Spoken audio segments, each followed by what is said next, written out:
बार की बात है। एक हरे भरे मैदान में, जो घुमावदार पहाड़ियों और एक चमकती नदी के बीच स्थित था, एक जिज्ञासु छोटे खरगोश की रहती थी जिसका नाम ताजुद्दीन था। ताजुद्दीन कोई साधारण खरगोश नहीं था। उसे ऐसी चीजें ढूंढने का शौक था जिन्हें दूसरे नजरअंदाज कर देते। चाहे वह एक चमकदार कंकड़ हो, एक भूले हुए बलूत का फल, या तिप्तिया घास का एक छिपा हुआ झुरमुट, ताजुद्दीन की तेज आंखें और फुर्तीले पंजे हमेशा उसे खजाने तक ले जाते। लेकिन एक दिन उसे कुछ ऐसा मिला जो उसने कभी नहीं देखा था।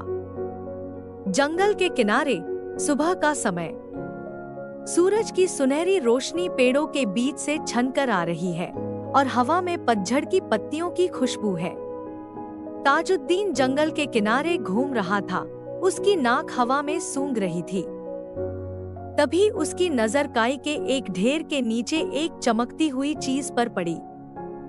जिज्ञासावश उसने अपने पंजों से काई को हटाया और एक छोटी सी सुनहरी पॉकेट घड़ी निकाली। यह घड़ी किसी भी चीज से अलग थी। इसकी सतह पर छोटे छोटे तारे और चांद बने हुए थे और इसे छूने पर यह गर्म महसूस होती थी।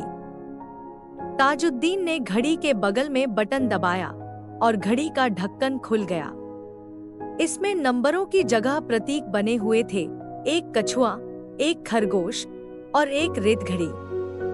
जैसे ही ताजुद्दीन ने घड़ी को देखा, इसकी सुइयां चलने लगी, पहले धीरे, फिर तेज और फिर धीरे।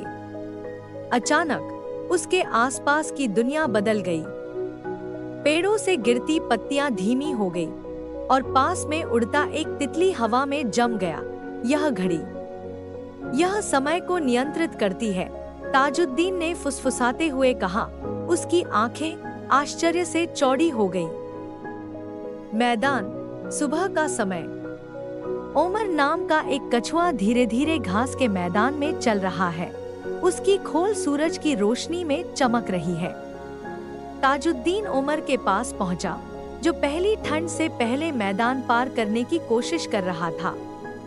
ओमर, ताजुद्दीन ने पुकारा, मेरे पास कुछ ऐसा है जो तुम्हारी मदद कर सकता है। उसने ओमर को घड़ी दिखाई और इसके जादू के बारे में बताया।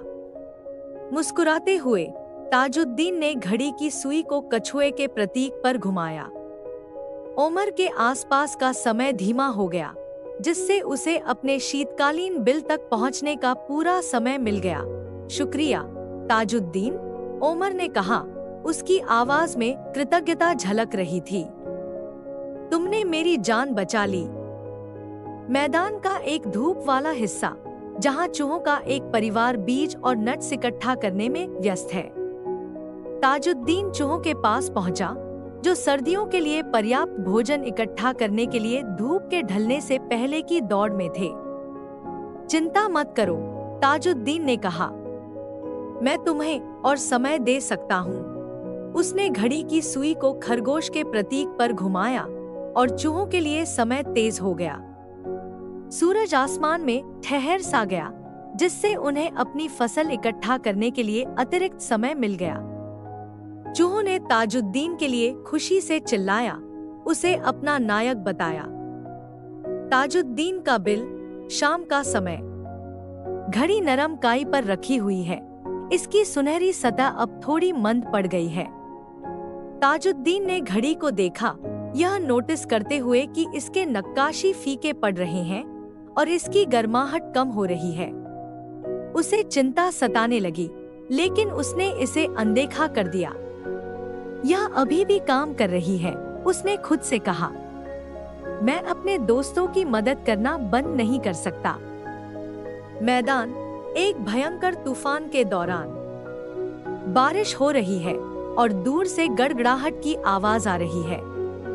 ओफेलिया नाम की उल्लू ताजुद्दीन के बिल में पहुंची। उसके पंख भीगे हुए थे और उसकी आंखें डर से चौड़ी थी। ताजुद्दीन, प्लीज, मेरे अंडे फूटने वाले हैं, लेकिन तूफान बहुत भयंकर है। क्या तुम समय को धीमा कर सकते हो जब तक यह बीत न जाए? ताजुद्दीन ने हिचकिचाया, घड़ी को देखते हुए। यह पहले से ज्यादा भारी लग रही थी और इसकी सुइयां अटक रही थी, लेकिन वह ओफेलिया को मना नहीं कर सका। उसने सुई को कछुए के प्रतीक पर घुमाया। पहले तो यह काम कर गई। बारिश धीमी हो गई और हवा शांत हो गई, लेकिन फिर एक जोरदार क्रैक की आवाज के साथ घड़ी का ढक्कन टूट गया। सुइयां रुक गई और पूरी दुनिया जम गई। मैदान पूरी तरह से स्थिर। बारिश की बूंदें हवा में लटकी हुई हैं और ओफेलिया उड़ान भरते हुए जम गई है। ताजुद्दीन का दिल तेजी से धड़कने लगा जब उसे एहसास हुआ कि क्या हुआ है। समय पूरी तरह से रुक गया था। उसे पता था कि उसे घड़ी को ठीक करना होगा, चाहे इसकी कितनी भी कीमत क्यों न हो। जंगल, सुबह का समय। ताजुद्दीन टूटी हुई घड़ी को अपने गले में लटके थैले में लेकर चल पड़ा। ताजुद्दीन ने ब्रैम्बल नाम के एक बिज्जू से सलाह ली, जिसने उसे स्टारवीवर और क्लॉक टावर पहाड़ के बारे में बताया। दृढ़ निश्चय के साथ ताजुद्दीन ने अपनी यात्रा शुरू की। एक उफनती नदी, जिसके ऊपर एक गिरा हुआ लट्ठा पड़ा है। ताजुद्दीन ने लट्ठे पर संतुलन बनाया। उसके पंजे गीली छाल पर फिसल रहे थे। नीचे नदी गरज रही थी। उसने गहरी सांस ली और दूसरी तरफ पहुंच गया। उसका दिल धड़क रहा था। जंगल का घना हिस्सा, जहां एक चालाक लोमड़ी छिपी हुई है।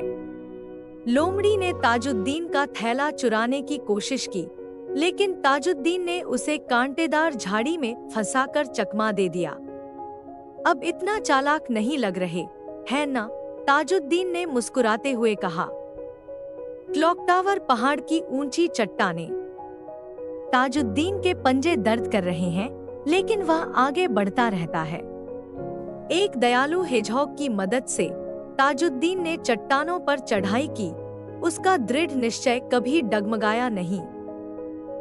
क्लॉक टावर पहाड़ की चोटी, एक चमकदार कांच की मीनार में। स्टारवीवर ने घड़ी को ठीक किया, लेकिन इसे मीनार की ऊंचाई पर रख दिया। समय को पकड़कर नहीं रखा जा सकता, उसने कहा। इसे जीना चाहिए। मैदान, जहां समय अपने प्राकृतिक गति से बहने लगा है। ताजुद्दीन अपने दोस्तों के पास लौट आया, जिन्होंने उसे खुशी से स्वागत किया। हालांकि उन्हें घड़ी के जादू की कमी महसूस हुई, लेकिन वे वर्तमान में जीने के महत्व को समझ गए। और इस तरह, प्यारे पाठक, ताजुद्दीन और जादुई घड़ी की कहानी समाप्त होती है। लेकिन याद रखें, ताजुद्दीन की तरह हमें हर पल को संजोना चाहिए, क्योंकि समय सबसे कीमती उपहार है। अगर आपको यह कहानी पसंद आई हो, तो सब्सक्राइब, लाइक, शेयर और कमेंट करना न भूलें। अगली बार तक आपके दिन आश्चर्य और खुशी से भरे रहें।